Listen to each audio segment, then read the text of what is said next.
Primera lección. ¿Qué es gnosis? Etimológicamente, gnosis es una palabra de origen griego que significa conocimiento, sabiduría de todo cuanto existe dentro del cosmos infinito. La palabra gnosis la encontramos en la terminología científica como diagnóstico, o sea, conocimiento claro, exhaustivo, profundo de algo que se estudia o investiga. Los antiguos nos dejaron la sabiduría en signos, es decir, en claves, símbolos.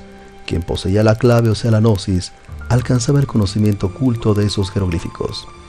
La gnosis es el conocimiento trascendental del hombre y el universo, aprehensible mediante las facultades de cognición del ser, con doctrinas y ritos propios, y que tiene como meta la autorrealización del ser, es decir, el desarrollo armonioso de todas las infinitas posibilidades humanas.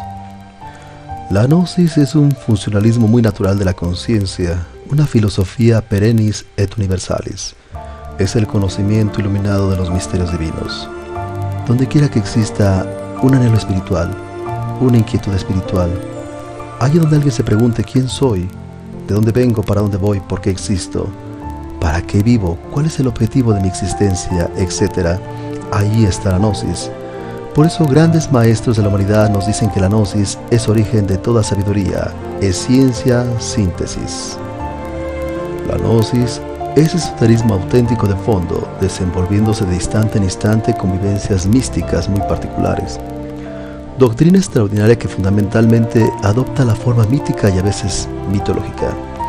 La palabra gnosticismo, sistema o corrientes dedicadas al estudio de la gnosis, implica una serie coherente, clara, precisa de elementos fundamentales, verificables, mediante la experiencia mística directa. No está de más en este trabajo aclarar en forma enfática que el gnosticismo es un proceso religioso muy íntimo, natural y profundo.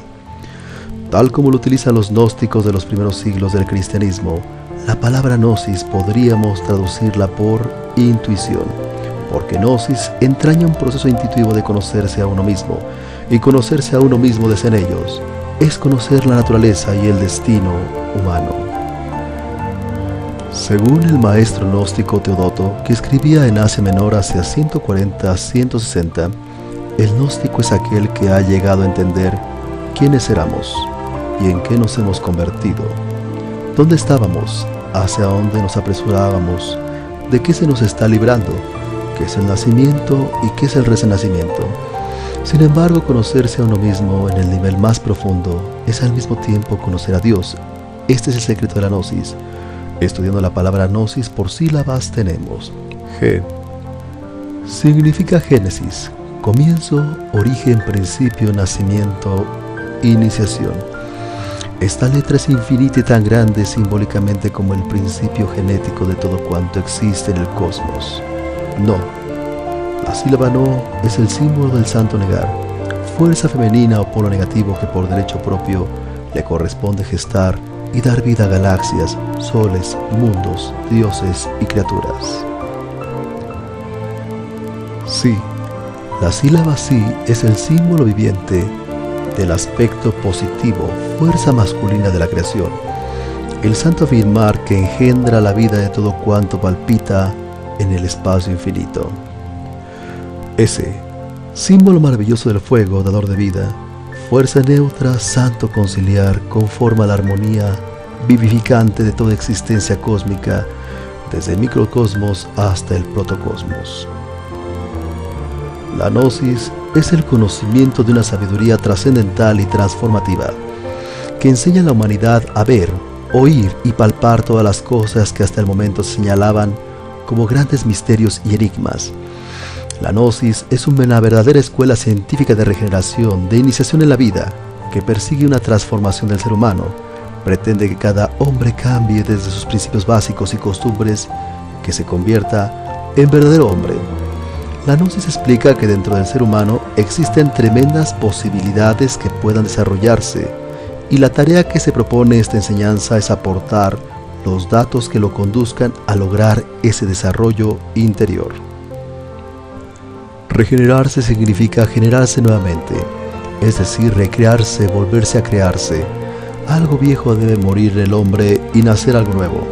Regeneración significa crear dentro de nosotros mismos un nuevo cosmos. La enseñanza gnóstica primaria nos conduce al conocimiento del cuerpo físico, el alma mortal y el espíritu inmortal. Conociendo nuestro cuerpo sabemos en qué vehículo andamos y quién manda y gobierna en él. Comprendemos que podemos mejorarlo y mejorar a su dueño. Esta escuela de regeneración está dirigida por el Círculo Consciente de la Humanidad o Círculo Esotérico, formado por personas que ya han alcanzado el más alto grado de desarrollo posible y que poseen todos los estados de conciencia despierta que les son accesibles, todo el saber consciente posible al hombre y una voluntad libre e independiente. La meta u objetivo final de esta escuela de regeneración gnóstica es la creación del hombre verdadero. Un hombre verdadero es el individuo auténtico que ha alcanzado el desarrollo total de todas sus posibilidades, logrando así el desarrollo armónico de todas sus funciones, que ha creado sus cuerpos superiores existenciales y ha disuelto la totalidad del ego, es decir, se ha autorrealizado. La gnosis en sí pretende que cada hombre tenga un espíritu vasto y lúcido que intente establecer un nuevo orden racional y científico en las costumbres generales del vivir, inspirándose en las leyes inmutables de la naturaleza. Escuelas de regeneración. En el transcurso de la historia han existido grandes escuelas de regeneración en diferentes lugares del mundo, encontrándose en todos los mismos principios gnósticos en diferentes formas, las cuales constituyen la cadena de oro de la Logia Blanca, entre las que podemos citar Escuela de Esenios, Cetáneos, Peratas, Carpo, Cratianos, Nazarenos, Escuela de Alejandría, Pitagórica, Hermética, Escuela Alquimista de los Rosacruces medievales, Escuela del Raja Yoga, Escuelas de Bhakti Yoga, Escuelas de Gana Yoga, Escuela de Aryabharta Ashrama del Tíbet, Escuela de los Maniqueos de origen persa, Escuela de los Sufis con sus danzas sagradas, Escuela de los Templarios, los Druidas, Escuela de Budismo Zen, Chan, Chino, Japonés, Hindú, Escuela de Yogis del Indostán. Misterios de Egipto, Troya, Roma, Cartago, Eleusis. Misterios de Mitra, Dionisio, Samotracia, Cambires. Misterios de Hecate, de la Gran Madre de Serapis, de Cibeles de Isis. Libros de Paracelso, masones primitivos. Mitos griegos, fenicios, sirios, hindúes, palestinos. Sabiduría Vedanta. Gimnosofos, hojinas solitarios de la central Loanes Samanos. Los sublimes cultos religiosos de los nahuas, aztecas, mayas, toltecas, zapotecas, chibchas, incas y quechuas. Doctrina secreta de los caballeros del Santo Grial. Los papiros de Nag Hammadi. En el año de 1945, un campesino árabe hizo un asombroso descubrimiento arqueológico. En el Alto Egipto, cerca de la población de Nag Hammadi, en la Jabal al-Tarif, una montaña que había más de 150 cuevas. Al cavar alrededor de un enorme peñasco encontraron una jarra de barro que medía casi 1 metro de altura. Muhammad Ali, después de romperla, encontró en su interior 13 papiros, encuadernados en cuero. Estos libros, llamados códices, fueron depositados en el Museo Copto del Cairo, además del Evangelio de Tomás y el Evangelio de Felipe. El hallazgo incluía el Evangelio de la Verdad, el Evangelio de los Egipcios, el libro secreto de Jaime, el Apocalipsis de Pablo, la carta de Pedro a Felipe y el Apocalipsis de Pedro. Pronto vieron los antropólogos que lo que Muhammad Ali descubrió en Nag Hammadi eran documentos antiquísimos donde se revelan los verdaderos orígenes del cristianismo gnóstico, de las enseñanzas del Maestro Jesús, tal como lo han reconocido Dorés, Puech, Kispel y el profesor Helmut Koester de la Universidad de Harvard. Recientemente han sugerido que dichos textos pueden incluir tradiciones más antiguas, de fecha tan temprana como la segunda mitad del siglo I, 50 a 100. El maestro y poeta gnóstico Valentín, quien desde Egipto se trasladó a Roma para enseñar en el año 140 después de Cristo, recibió la enseñanza secreta de Teudas, uno de los discípulos de Pablo. Nos dice Valentín que incluso en vida Jesús compartió con sus discípulos ciertos misterios que ocultó a los demás. Según el Evangelio de Mateo en el Nuevo Testamento, Jesús dijo a sus discípulos: a vosotros se os ha dado el misterio del reino, pero a los que están fuera se les presentará en parábolas, para que por mucho que miren no vean, por mucho que oigan no entiendan. Los gnósticos, siguiendo sus instrucciones, mantuvieron en secreto la enseñanza esotérica de Jesús. La impartieron a ciertas personas que habían demostrado su madurez espiritual y que por lo tanto estaban cualificadas para su iniciación en la gnosis, es decir, en el conocimiento secreto. También Mateo relata que cuando hablaba en público, Jesús solo lo hacía por medio de parábolas. Cuando los discípulos le preguntaban el por qué, respondió: es que a vosotros se os ha dado el conocer los misterios. Misteria literalmente quiere decir misterios, del reino de los cielos, pero a ellos no. Los gnósticos fueron echados a los leones en los circos de Roma y celebraron sus rituales en las catacumbas. Fueron quemados vivos en las hogueras de la Inquisición. Acompañaron al Cristo Jesús en la Tierra Santa. Fueron los místicos esenios de Palestina. Estuvieron ocultos durante 20 siglos y vuelven otra vez a la calle llevando el mismo mensaje a la humanidad. Pablo llevó nuestra doctrina a Roma y fue gnóstico nazareno. Cristo enseñó nuestra doctrina en secreto a los 70 discípulos. El gnosticismo aparece en épocas de crisis, de perturbación social y espiritual, como una corriente ideológica importante. Las diferencias entre las escuelas de regeneración y la gnosis radican en que las primeras enseñaron en forma secreta los mismos principios y fundamentos que hoy públicamente está divulgando la gnosis, a través del Quinto Evangelio. En el Quinto Evangelio se enseña la religión síntesis, que fue la primitiva de la humanidad. Los 4 evangelios están en clave y por eso nadie puede explicarlos esencialmente. Con el quinto resplandece la luz en las tinieblas. Como ejemplo podemos ver que el principio Cristo se encuentra presente en todas las antiguas escuelas. Las enseñanzas del Zen, a esta semejanza de los principios doctrinarios contenido en el libro de los muertos de los egipcios, contiene el principio Cristo. La Ilíada de Homero y la Biblia hebrea, así como los Edas germanos y los libros sibelinos de los romanos, contienen el mismo principio Cristo. Esto es suficiente para demostrar que Cristo es anterior a Jesús de Nazaret. Cristo es un principio cósmico que debemos asimilar dentro de nuestra propia naturaleza físico, psíquico, somática y espiritual. Entre los persas Cristo es Hormuz, entre los hindustanes es Krishna. El Cristo y el Evangelio de Krishna es muy semejante al de Jesús de Nazaret. Entre los egipcios Cristo es Osiris, y todo aquel que lo encarna era de hecho un osirificado. Entre los chinos es Fuji, el Cristo cósmico quien puso el Uno King. Entre los griegos el Cristo se llama Zeus, Júpiter, el padre de los dioses. Entre los aztecas es Quetzalcóatl, el Cristo mexicano.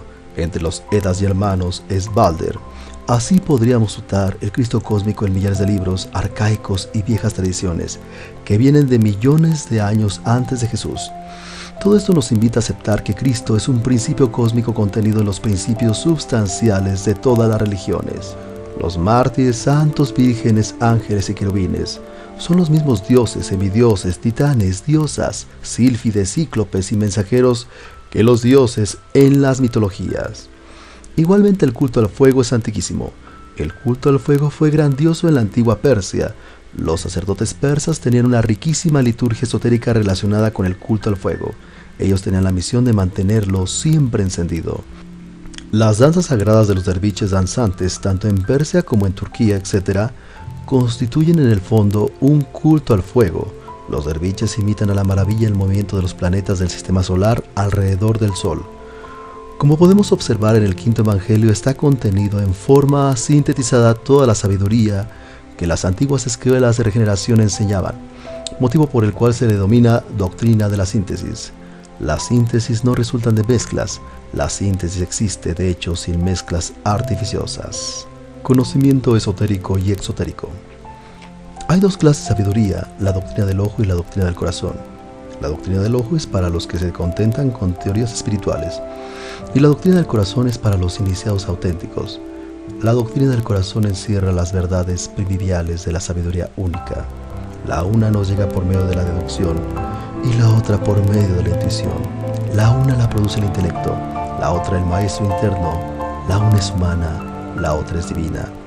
La doctrina del ojo robustece la mente, por ello la mente materia es la morada del deseo. Ella piensa, raciocina, analiza, saca conclusiones y conduce a la acción errada. Todo lo quiere resolver por sí misma sin tener en cuenta para nada la voz del maestro interno. El maestro interno no analiza ni razona ni discurre, sino que su voz es la voz de la intuición. La doctrina del corazón abre la puerta a la sabiduría. Existe en consecuencia dos clases de razón, la razón subjetiva y la razón objetiva. La razón subjetiva se nutre con las percepciones externas.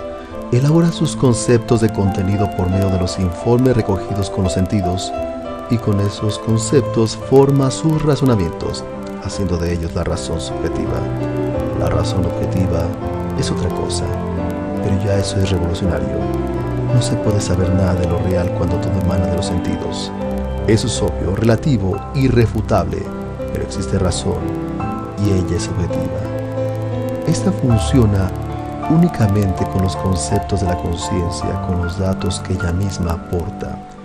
Realmente tenemos que renunciar a la lógica formal, pero no a la lógica, porque la lógica es el arte de pensar correctamente. Las formas de la lógica superior se encuentran en libros antiquísimos.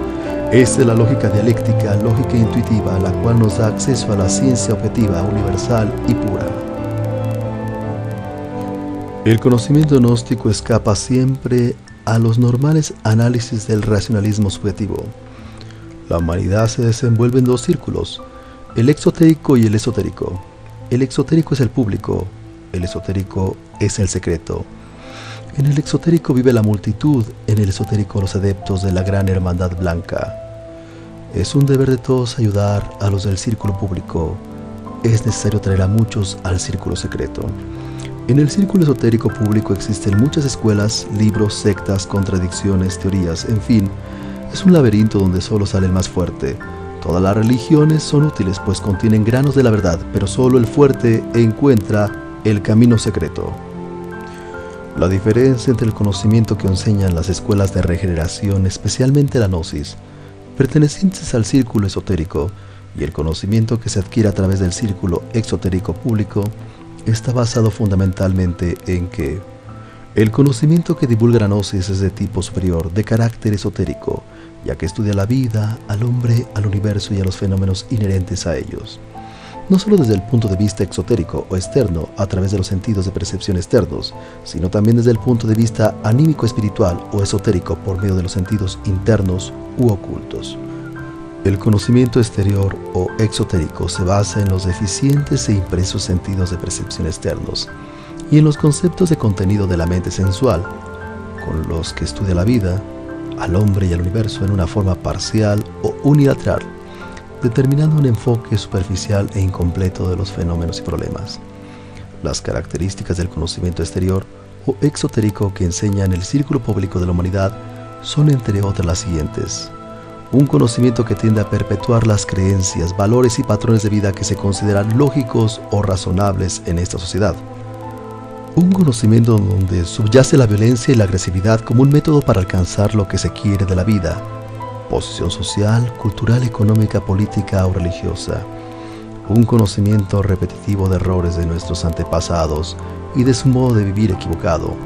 Un conocimiento que no aporta métodos prácticos para comprender y detener nuestros sufrimientos ni para modificarnos internamente. Es un conocimiento que solo nos capacita para trabajar y ganar el sustento de cada día. Un conocimiento que no tiende a que el hombre se conozca a sí mismo, tal como es realmente, interiormente, sino que aparente lo que no es, obstaculizándole la transformación de sí mismo. Un conocimiento que induce a una autoestimulación permanente de sus errores, vicios, defectos y costumbres en general, y a una petrificación de sus formas de pensar, sentir y actuar. Un conocimiento que condena al hombre a vivir y perpetuarse en la más completa ignorancia de sí mismos, y a ignorar el porqué de su vida, el porqué de su muerte, el porqué de sus sufrimientos, por qué piensa, siente y actúa de determinada manera. El conocimiento exotérico va dirigido a la parte superficial del hombre, es decir, a su personalidad, a robustecerla, a revestirla hipócritamente de conductas insinceras, induciendo de esta manera la formación de conductas de afuera hacia adentro, siendo la personalidad en el hombre imprecisa, contradictoria y superflua. De igual manera se torna el conocimiento por ella asimilado, y esa es la causa de nuestra vida contradictoria e inútil. Las características del conocimiento esotérico son entre otras las siguientes. Es un conocimiento que se obtiene a través de las facultades superlativas del ser y que está basado en las grandes realidades cósmicas, leyes divinas, trascendentales e inmutables que han regido a través de todos los tiempos y espacios. El conocimiento esotérico estudia las leyes de causa y efecto como el engranaje secreto de la mecánica de la naturaleza, por lo que considera a esta como un conglomerado causal de objetos y fenómenos ligados en una relación de dependencia entre sí, sujetos a constantes cambios. Un conocimiento cuya finalidad es que sea captado por la parte anímica interior del hombre, parte esencial o conscientiva, a ella le habla y a ella va dirigido, de manera de obtener conductas derivas de lo verdadero, inmutable e imperecedero, dentro de nosotros mismos, es decir, conductas originadas de dentro hacia afuera. Un conocimiento que estudia al hombre de una forma integral, como un todo, en el cual existen factores psicológicos, espirituales, sociales y físicos materiales. Un conocimiento que reconoce el estado de degeneración del hombre actual en sus diversos aspectos, lo que le impide percibir el sentido oculto de la vida y de las cosas. Un conocimiento que señala que la causa primigenia de la degeneración radica en la falsa creación psicológica, yo psicológico, que el hombre lleva en su interior. Un conocimiento que divulga los méritos científicos y prácticos por medio de los cuales el hombre puede conocerse a sí mismo, conocer sus ocultas posibilidades, conocer y eliminar las causas de sus sufrimientos y desgracias, y de ese modo poder transformar su actual estado de degeneración, salir del sueño en que se encuentra, despertar su conciencia y completar su desarrollo como hombre verdadero. Un conocimiento que nos capacita para vivir la vida en forma consciente y enfrentarnos equilibradamente a las diversas circunstancias y eventos que ella nos ofrece. Los 4 pilares de la Gnosis. La Gnosis como conocimiento integral abarca las 4 ramas del saber humano: ciencia, arte, filosofía y religión. Ciencia. La Gnosis como ciencia escudriña el conocimiento de todas las cosas, de sus principios y causas, como cualquier ciencia.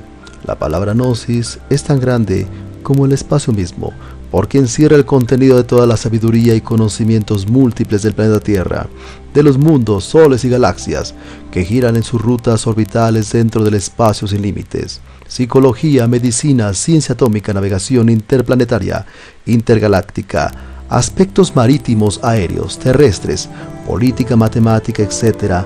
Todo, absolutamente todo aspecto del saber y de la ciencia en general está dentro de la ciencia gnóstica. La gnosis es comprobable. El laboratorio es nuestro propio cuerpo y la naturaleza en general. En ellos podemos experimentar y lograr la comprobación real de todos los fenómenos y hechos explicados. En estos estudios no estamos limitados al mundo tridimensional de Euclides, porque se conoce la existencia de la cuarta, quinta, sexta y séptima dimensiones superiores de la naturaleza, que le proporciona al investigador una explicación completa y profunda de todos los fenómenos. Igualmente, la gnosis afirma que el átomo no solo está constituido de materia y de energía, sino también de inteligencia, de conciencia. El Kybalión dice: todo en el universo es vibración. El átomo vibra, por lo tanto la molécula, la célula, los órganos, el cuerpo, la naturaleza, los mundos vibran también. El cuerpo humano es la suma de vibraciones de distintas frecuencias. El hombre está dotado de poderes, de misterios. La ciencia gnóstica afirma que el universo solo existe una sustancia básica llamada espíritu universal de vida, que cuando cristaliza recibe el nombre de materia y cuando no, permanece en su estado fundamental, siendo el electrón el puente entre la materia y el espíritu. La conquista del espacio solo es posible por medio del uso de la energía solar, pues esta es más potente que la energía atómica. Donde alcanza a llegar un rayo de luz solar, allí alcanza a llegar el hombre. La ciencia moderna ha demostrado que en el ser humano solo un 3% o 7% de las zonas del cerebro están activas y el 97% inutilizado, atrofiado. La ciencia gnóstica da las técnicas para recuperar todas las capacidades del cerebro. Existe, por lo tanto, la ciencia pura como la de la gran obra, como la de los alquimistas medievales, como la de un Paracelso, la de un Pablo de Tarso, Pitágoras, etc. Este conocimiento es para todas aquellas personas que, cansadas de creer, quieren ya saber. Arte. La La gnosis es exquisitamente artística, pues a través de ella utilizamos nuestros sentidos con los cuales podemos apreciar la trascendencia y el fondo mismo del arte natural. Lo hallamos en todas las piezas arcaicas, las pirámides, en todos los viejos obeliscos de Egipto, en el México antiguo, los mayas, aztecas, zapotecas, toltecas, incas, las pinturas de un Miguel Ángel, las obras de Leonardo da Vinci, en los jeroglíficos de Egipto, bajos relieves antiguos, en la China, en los viejos pergaminos de la Edad Media, códices mexicanos, ladrillos asirios, rollos del Mar Muerto, templos antiquísimos, sagrados monolitos, sepulcros milenarios, etc. Todas estas manifestaciones ofrecen en su profundidad simbólica un sentido gnóstico que escapa al intelectualismo. Existen dos tipos de arte. Un arte que podríamos llamar subjetivo es el arte ultramoderno que a nada conduce. Mas existe el arte regio de la naturaleza, el arte objetivo real, el arte trascendental. Obviamente tal arte contiene en sí preciosas verdades cósmicas. Indubitablemente, el arte gnóstico se basa en la ley del 7, en la ley del eterno Hepta Paraparchinot. Cuando se descubre cualquier reliquia o pieza arqueológica, normalmente se pueden ver ciertas inexactitudes intencionales. Pequeñas roturas que casi siempre se atribuyen a la pica de los trabajadores. En todo caso, cualquier inexactitud dentro de la ley del 7 ha sido creada intencionalmente, como para indicarnos que allí, en aquella pieza, o que por medio de ella se transmite a la posteridad una enseñanza, una doctrina, una verdad cósmica. En cualquier pintura lo mismo, la ley del 7 gobierna. Todas estas pinturas antiguas transmiten preciosas enseñanzas. También encontramos pinturas preciosas portadoras de grandes enseñanzas en todos los viejos cuadros medievales. En las catedrales góticas, el arte regio de la naturaleza es pues el transmisor de las enseñanzas cósmicas. En las grandes obras maestras de la música como la de Beethoven, Liszt, Chopin, Mozart, Bach, Wagner, etc., observamos esa sensibilidad artística que proviene de lo más profundo de sus seres interiores. Por eso decía Beethoven, música que viene del alma, que vaya al alma. En el campo de la literatura universal, igualmente existen mensajes psicológicos que narran todos los procesos íntimos para lograr la integración al ser. Encontramos grandes obras clásicas tales como el Fausto de Goethe, la Divina Comedia de Dante Alighieri, la Ilíada y la Odisea de Homero, la Eneida de Virgilio Marón y el Parsifal de Wagner. Filosofía es amor a la sabiduría.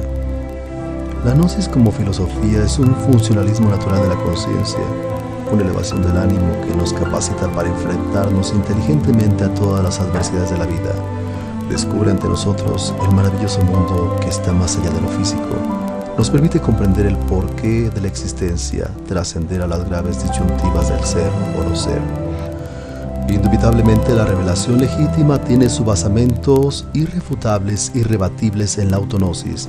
Esta revelación gnóstica es siempre inmediata, directa, intuitiva. Excluye radicalmente las operaciones intelectuales de tipo subjetivo y ensamble de datos fundamentalmente sensoriales. La inteligencia o nous, en su sentido gnoseológico, si bien es cierto que puede servir de basamento a la intelección iluminada, se niega rotundamente a caer en el vano intelectualismo. Resultan palmarias y evidentes las características ontológicas, neumáticas o espirituales de nous, inteligencia.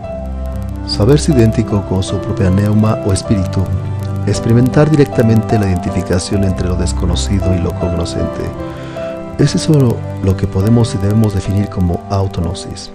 A través de la antropología gnóstica, evidenciamos que la gnosis brota de diferentes latitudes.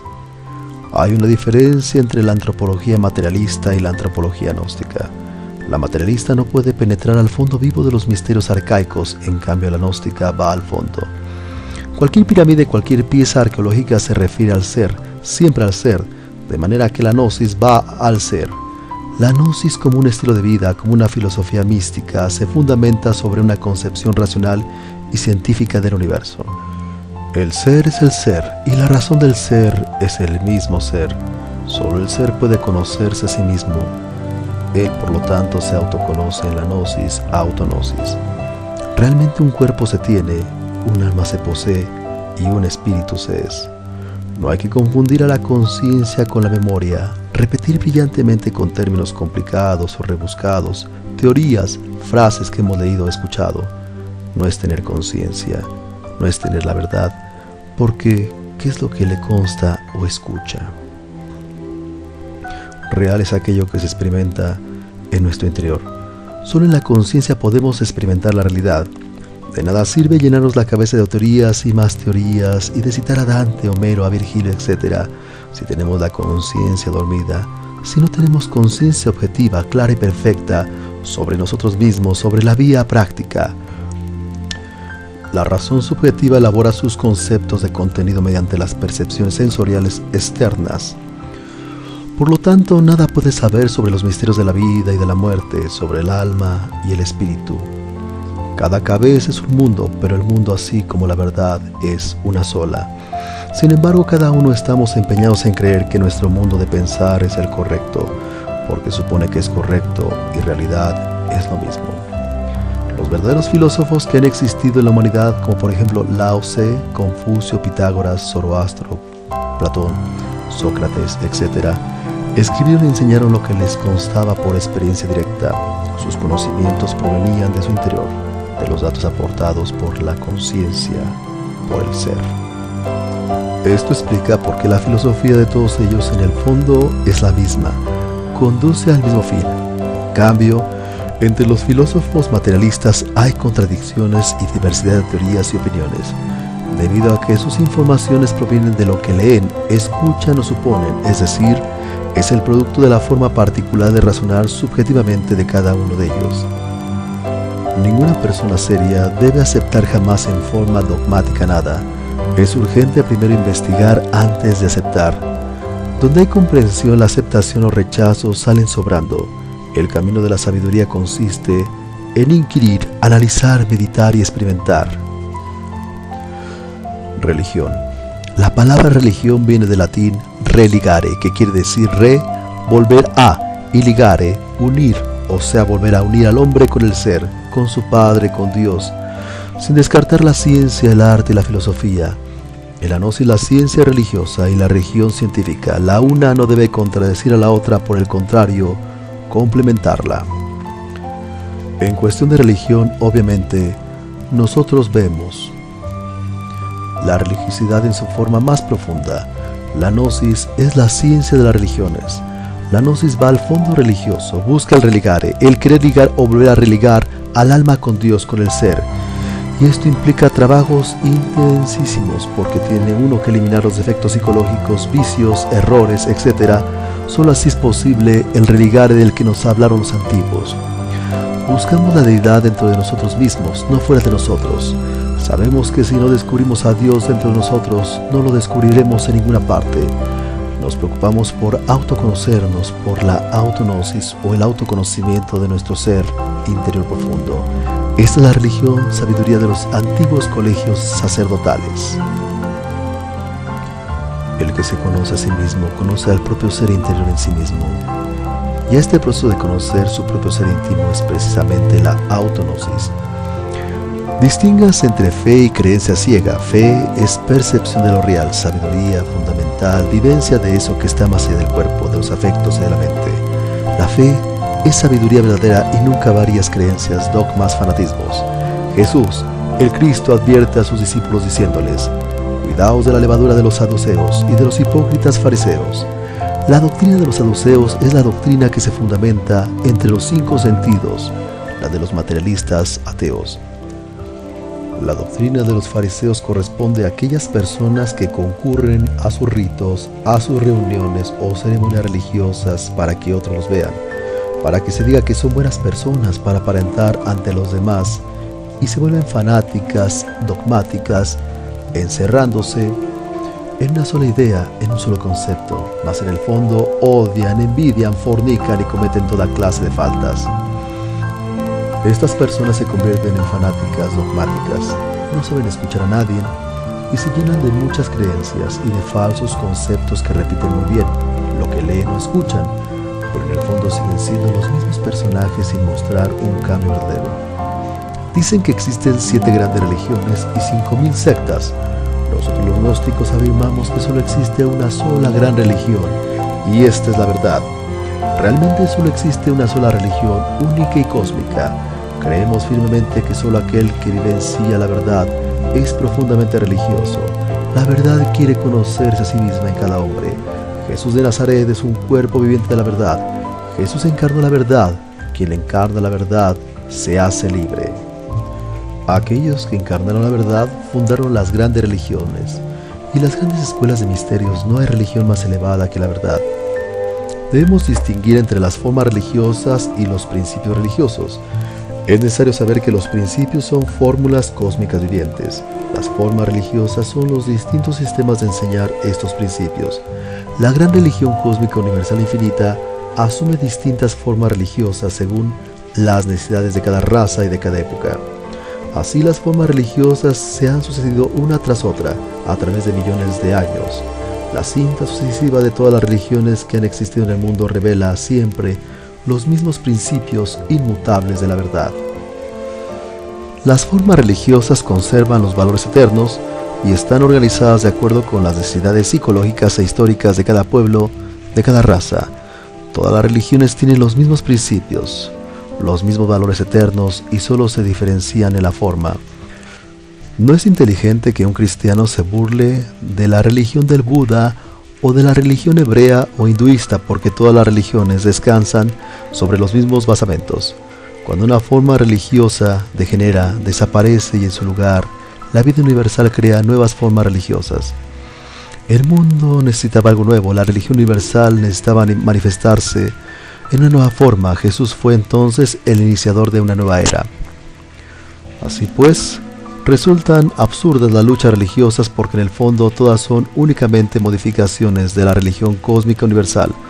Todas las religiones y escuelas espirituales que existen en el mundo son necesarias y sirven como antesala para entrar en el vestíbulo de la sabiduría. Cada grupo humano es diferente y por lo tanto las diferentes escuelas y religiones se necesitan.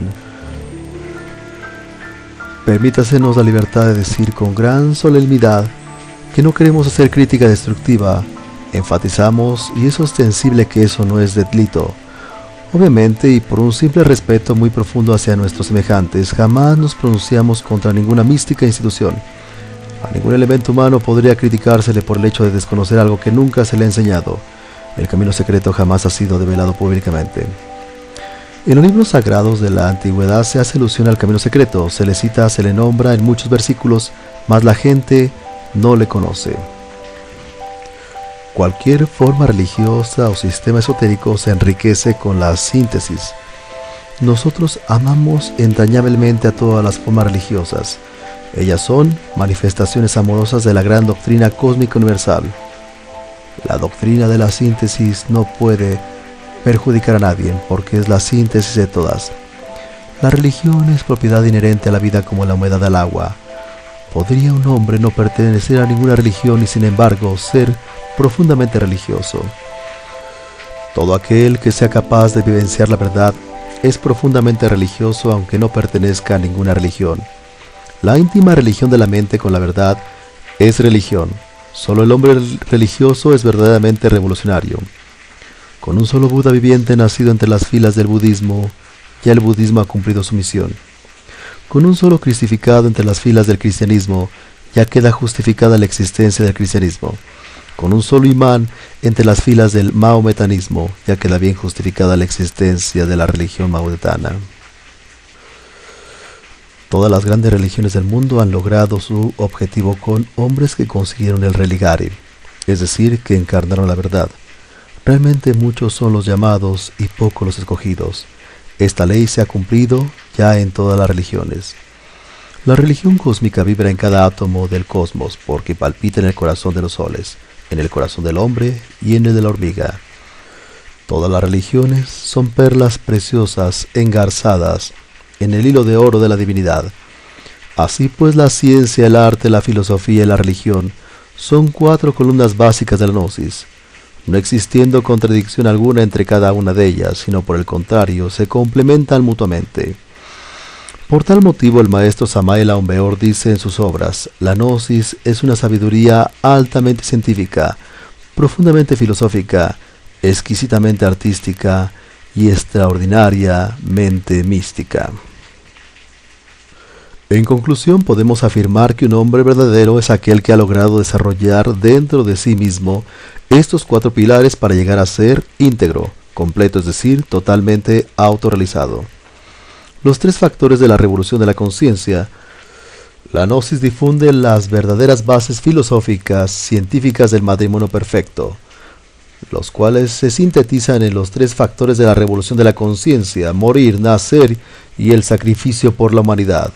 Morir está relacionado con la desintegración de todos nuestros defectos psicológicos, vicios, manías, aberraciones y todo aspecto psíquico, mental o emocional que nos cause daño a nosotros mismos y a los demás.